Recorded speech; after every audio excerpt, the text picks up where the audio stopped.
Alors le marché des crypto-monnaies continue de descendre. On est d'ailleurs revenu sur les plus hauts du précédent bull run en novembre 2021 où Bitcoin s'échangeait à 69 000 dollars avant de se retourner et de plonger à l'époque en bear market.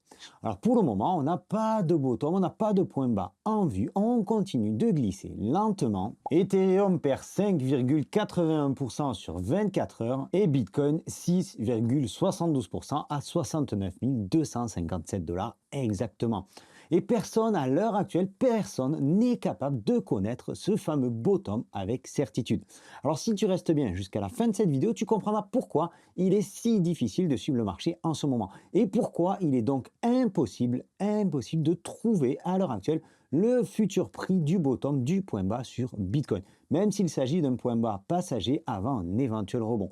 Il va falloir encore un petit peu de patience, le marché doit absolument être nettoyé en quelque sorte. Je vais t'expliquer tout ça. Allez, pour commencer, je vais te partager une news plutôt positive dans ce marché qui est si morose. D'ailleurs, je ne sais pas si tu l'as remarqué, aujourd'hui j'ai décidé de passer sur du jaune en arrière-plan, ça change du rouge, ça commençait à être pesant. Un stratège de JP Morgan a émis une opinion, on va dire opinion contraire à l'opinion générale. Il affirme que Bitcoin semble désormais plus attrayant que l'or sur le long terme après donc la fameuse flambée du métal jaune. Il estime que Bitcoin atteindra un jour les 266 000 dollars. Alors ça vaut ce que ça vaut. Il a certainement raison puisqu'il ne dit pas à quel moment ça va se produire. Allez, on va prendre juste quelques secondes. On a besoin aujourd'hui de se serrer les coudes. Merci à tous les commentaires que l'on reçoit en ce moment. De nombreux créateurs de contenu ont déjà quitté la scène. Nous, on est toujours là. On ne lâchera pas. Tu retrouveras d'ailleurs Guillaume demain matin pour une vidéo complète d'analyse technique, notamment sur Bitcoin. Alors, si tu veux nous donner un petit peu plus de force, eh bien, like cette vidéo en cliquant sur le pouce. C'est le meilleur moyen de dire à YouTube que ce qu'on partage te paraît intéressant et qu'il faut absolument que d'autres spectateurs nous suivent. J'allais oublier de te dire bonjour et de te souhaiter la bienvenue sur cette chaîne, donc sur Objectif Lune. On parle ici de macroéconomie, de crypto-monnaie, de géopolitique. On vulgarise tout ça au maximum et dans un minimum de temps. Alors, si tu nous découvres, rejoins-nous en cliquant ici sur le bouton s'abonner. Active également la petite cloche. Tout ça, c'est gratuit, tout comme le canal Telegram sur lequel on est plus de 8000.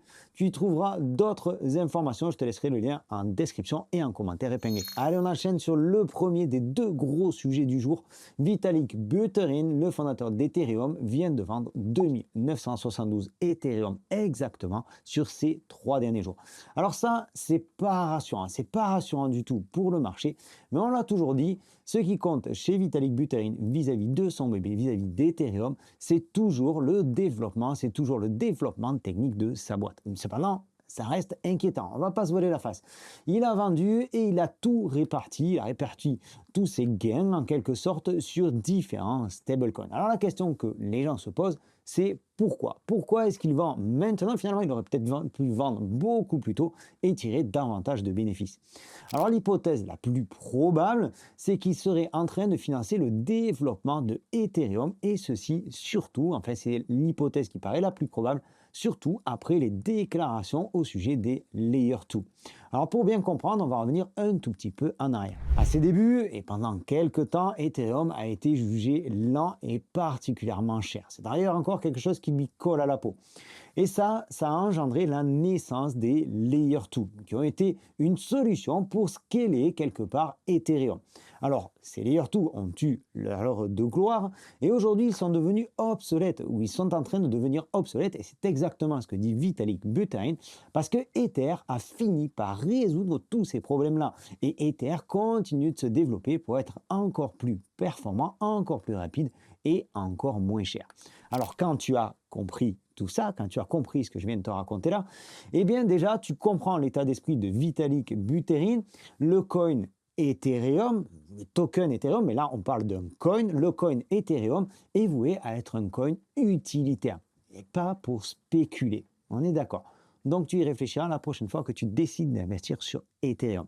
Pour revenir sur ces fameux Layer 2, des exemples comme Polygon, Optimism ou encore Arbitrum, Eh bien, je suis désolé pour ça. D'après ce que dit Vitalik Buterin, et c'est aussi mon avis, eh bien, je pense que c'est bientôt la fin de ce type de projet. Alors, pas de panique, hein, ça ne va pas disparaître du jour au lendemain, mais quelque part, les Layer 2 les plus faibles sont destinés à disparaître assez rapidement. Et très certainement que si Ethereum continue sur sa lancée et que ces fameux Layer 2 n'ont pas la capacité de se réinventer et de trouver une nouvelle utilité, eh bien alors, ces projets-là finiront par disparaître. Je te ferai certainement une vidéo dédiée à ce sujet-là, ou plus globalement une vidéo sur les altcoins et l'opposition sur les altcoins à travers les différents cycles. Donc pour en revenir à ce sujet-là, il est probable que Vitalik Buterin ait vendu ses Ethers pour financer la suite du développement d'Ethereum. D'ailleurs, la fondation Ethereum a aussi vendu pour 13 millions de dollars d'Ethereum au mois de janvier 2026. Quoi qu'il en soit, ça interpelle les observateurs, ça biaise quelque part la confiance des holders et puis de toute façon, ça crée une certaine pression vendeuse sur le marché sur Ethereum. Alors hier, je te parlais de la réaction des marchés suite à l'histoire du chatbot IA Anthropic et de cette fameuse pression qu'il a exercée sur le marché des éditeurs de logiciels, sur le secteur du gaming. La vidéo est juste là. Tu comprendras que c'est un petit peu ce qui a impacté le marché IA. Mais ce qui est intéressant, c'est qu'on assiste à une réaction en chaîne. Une réaction en chaîne qui, on va dire, s'est mise en place sournoisement depuis maintenant quelques semaines et qui provoque actuellement un emballement baissier. Alors, on n'en est pas au point de ce que l'on a vécu le 10 octobre dernier, avec le dernier gros crash connu sur le marché des cryptos. De toute façon, on n'est pas sur les mêmes raisons, mais par contre, on est sur les mêmes conséquences. On vient aujourd'hui une nouvelle fois de dépasser le milliard de liquidations en moins de 24 heures. Et c'est bien de ça dont on va parler maintenant. Alors, beaucoup aujourd'hui s'attendent à un rebond, ce qui est logique après une telle baisse, une baisse comme on vient de le connaître ces derniers jours. Et comme certains pensent qu'on a déjà atteint le point bas, pensent qu'on a déjà atteint le bottom, eh bien, ils font preuve de cupidité. Et puis, la nature humaine est faite comme ça, ils veulent absolument se refaire dans ce marché baissier. Et c'est là que l'envie dépasse souvent la raison.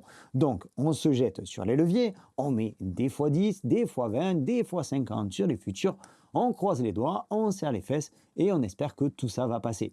Alors oui, bien entendu que le rebond est possible. Ça, je te l'ai dit, je t'en ai parlé dans une précédente vidéo. Mais tu vas voir qu'il faut des conditions particulières pour qu'on assiste à un rebond et que pour le moment, à cet instant, c'est pas le cas. Donc, on respecte le marché qui, lui, continue de glisser vers le bas. Donc, je te le disais, à ce moment, on a ce cocktail cupidité plus levier qui est idéal pour se faire éclater. Les traders utilisent des futurs pour prendre donc des positions bodybuildées. Je vais te faire une explication par l'exemple. Admettons que tu aies un levier 10 sur tes futurs. Tu multiplies donc, en gros, tu multiplies ton capital par 10. En quelque part, si tu prends 10% de mouvement dans le mauvais sens, eh bien, tu es liquidé. 10% fois 10, puisque ton levier est de 10, eh bien ça fait 100% de ta position. Fin du game, la plateforme sur laquelle tu fais ton trading récupère alors ta mise. Alors dans le cas où les traders jouent le rebond, eh bien ils se positionnent à l'achat en long. C'est exactement le cas en ce moment. Et on s'en fout là, à cet instant, de savoir si la liquidité est au sud ou au nord en ce moment. De toute façon, tu vas vite comprendre que celle au sud, elle est rapidement nettoyée. Alors si le prix baisse, comme en ce moment, quand il y a liquidation, eh bien, ce qu'il faut savoir, ce qu'il faut comprendre et surtout ne pas oublier, c'est que ça déclenche des ventes forcées. Alors tu le vois ici, après une période assez calme en novembre et en décembre, ce qui a fait suite à la grosse liquidation du 10 octobre, eh bien, on a pris le temps de remettre les choses en place, de remettre les choses à plat. Le temps que les traders qui ont été liquidés à cette période soient de retour. Chouette, c'est le cas, on va de nouveau avoir de l'animation. Donc on enchaîne, comme tu le vois ici, de nouveaux volumes de liquidation assez importants. Et à chaque liquidation, chaque vente forcée d'une position longue, eh bien ça fait donc une pression de vente, puisque finalement on vend la crypto, ce qui fait ensuite à nouveau baisser le prix et déclenche d'autres liquidations, etc., etc., etc. À partir de là, la capacité des prix à se stabiliser va donc dépendre d'une nouvelle réinitialisation de l'effet de levier, exactement comme après le 10 octobre. Donc tant qu'il y aura un déséquilibre sur la balance des traders, eh bien on sera dans une période de grande instabilité. Et c'est pour ça que tu vois depuis quelques jours de grosses bougies à la hausse, puis à la baisse, puis à la hausse, puis à la baisse, sur des unités de temps très courtes, comme en H1 ou en H4. Tout simplement parce qu'il faut que les leviers se calment Et ça, en général, eh bien, ça vient aussi avec un retour des volumes sur les fondamentaux, c'est-à-dire un retour des volumes sur le spot. Alors ça ne va pas être le cas aujourd'hui, ce ne sera pas le cas demain ou après-demain, peut-être que ça prendra quelques jours, peut-être que ça prendra quelques semaines. Dans tous les cas, comme en novembre ou en décembre, il va falloir s'attendre après cette période de forte baisse à une période de latéralisation. Alors, quand je dis latéralisation, ce sera peut-être légèrement ascendant. Pour le moment, tant qu'on a des opérateurs qui continuent de se positionner, comme c'est le cas actuellement, eh bien ça signifie que la période de turbulence n'est pas encore finie. Il faut donc s'attendre à ce que cet effet boule de neige s'atténue petit à petit. Mais rien ne dit que le rebond, s'il y a lieu, rien ne dit que ce rebond-là sera fort et puissant. Comme je te le disais, je penche plutôt sur une période de latéralisation. Demain, Guillaume te partagera ses zones de rechargement sur Bitcoin. Alors abonne-toi par ici pour ne pas rater cette vidéo, active la petite cloche. Et sans aller dans une analyse plus complète, dans une analyse graphique vraiment détaillée et brièvement avant de conclure cette vidéo, je dirais que la zone actuelle me paraît assez intéressante. On est, comme je te le disais en introduction de cette vidéo, sur l'ancienne ATH, sur l'ancienne plus haut de 2021. On est dans une zone défendue plusieurs fois. Et on note une demande assez importante sur cette zone.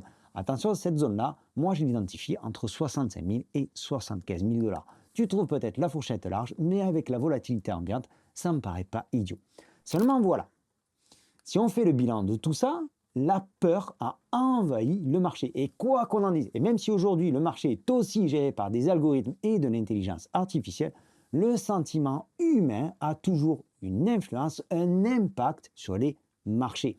La cupidité pousse l'humain à acheter plus haut, ce qui continue de faire grimper les prix.